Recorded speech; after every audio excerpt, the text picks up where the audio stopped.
Olá, meu nome é Wellington, sou advogado e hoje eu vou falar brevemente a respeito do crime de apropriação indébita previdenciária.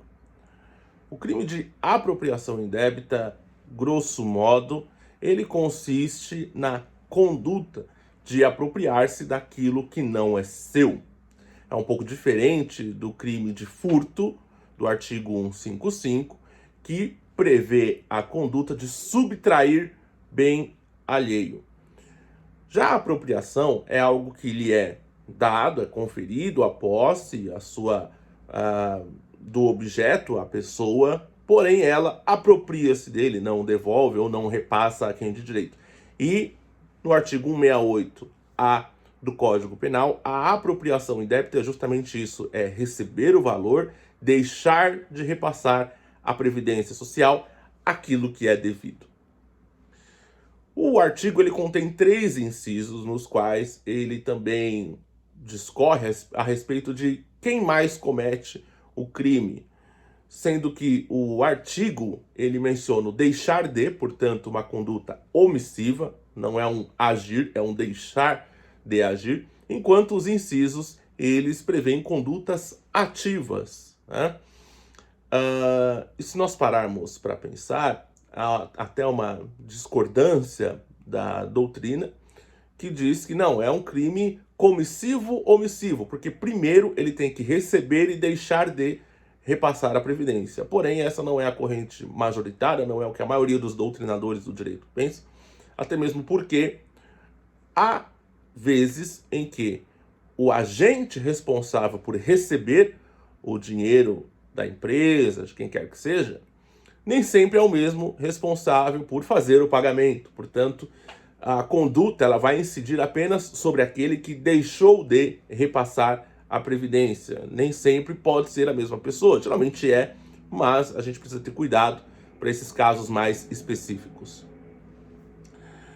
É um delito um pouco complexo, porque para você conseguir fazer uma defesa, por exemplo, de alguém que está sendo acusado de apropriação indébita previdenciária, você precisa ter uma noção sobre uma legislação, que é a legislação tributária, a própria legislação da Previdência, inclusive legislação administrativa. Então, você tem que ter essa compreensão para conseguir entender alguns aspectos da defesa no crime de apropriação indébita previdenciária. Por exemplo, se o agente que deixa de repassar a Previdência, tendo a sua empresa em dificuldades financeiras, ele incorre no delito ou não. E há precedentes, há decisões judiciais que indicam que o agente que deixa de fazer esse repasse à Previdência, tendo a sua empresa em dificuldades financeiras, portanto, ele tem que escolher: ou eu pago o pão dos meus funcionários, ou eu repasso esse dinheiro para a Previdência, ou eu mantenho a sobrevivência da minha empresa, ou eu pago o que eu devo para a Previdência Social. Havendo esse contexto comprovado com livros, com registros, com saldos, extratos, há precedentes que dizem que não há a prática do crime, porque o crime ele exige o dolo específico de fraudar a Previdência Social. E nesse caso não havia, muito pelo contrário, o cara ele queria manter a sobrevivência da empresa dele, portanto a dificuldade financeira ela é uma inexigibilidade de conduta diversa, portanto ele não poderia agir diferente que não para manter a sobrevivência e deixar de repassar esse dinheiro à Previdência. Portanto, é uma causa excludente de ilicitude. Então, essa conduta de deixar de repassar a Previdência deixa de estar revestida de ilicitude e passa a ser justificável do ponto de vista penal. E se você não tiver o domínio do caso, o domínio da legislação e de como os tribunais decidem, você pode prejudicar o seu cliente. Uma outra questão que tem que ser observada é, e a legislação tributária que prevê, por exemplo, a possibilidade de parcelamento de dívida com os entes públicos?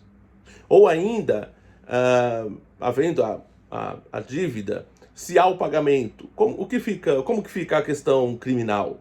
Extingue a punibilidade? A legislação tributária, e aí nós temos um emaranhado, né? Ela tem essa previsão. Então, se o advogado não souber, fica um pouco complicado para ele fazer uma defesa num crime que é um pouco complexo, apesar de bater o olho no artigo 168A, você fala, não, isso aqui é fácil de fazer. Nem sempre. Uma outra possibilidade para aquela pessoa que não quiser responder à ação penal ou quiser matar isso logo de cara, é verificar a possibilidade de fazer um acordo de não persecução penal. A pena do crime de apropriação indébita previdenciária, que é de 2 a 5 anos, ela permite a elaboração de um acordo de não persecução penal. E o advogado também tem que saber fazer um acordo de não persecução penal, até para fazer ali de maneira consensual com o Ministério Público, observar as cláusulas, como vai funcionar a confissão, deixar isso bem expresso. Então também tem que saber fazer um acordo de não persecução penal, saber quando ele pode ser elaborado, se é aplicável aquele caso, a julgar pela pena sim, mas existem outros critérios que devem ser encaixados ali, mas também é uma alternativa que se abre à pessoa que não quiser continuar respondendo a essa ação penal. Então vejam, nós temos, além do próprio Código Penal, nós temos que observar a legislação tributária, as normas administrativas, para ter uma noção macro do crime de apropriação indébita previdenciária. Portanto, se você conhece alguém ou se você passa por isso, eu recomendo que consulte um advogado para analisar o seu caso e verificar o que é melhor para você. Por último, e não menos importante, é necessário dizer que qualquer pessoa, e aí com a minha experiência eu posso dizer qualquer pessoa está sujeita a responder uma ação penal. Qualquer pessoa está sujeita a ser investigado, ter um inquérito aberto contra si. Portanto, não tenha vergonha, não tenha muito medo, e nem qualquer tipo de reserva a procurar os seus direitos e se defender. Não tenha. É necessário, é lícito, é legítimo e eu diria até que, a julgar pelo perfil acusatorial, você tem um dever moral de se defender e desconfiar das instituições. Esse é o vídeo de hoje, fique com Deus. Dúvidas, críticas, ameaças, links na descrição, comentários estão abertos. Até a próxima.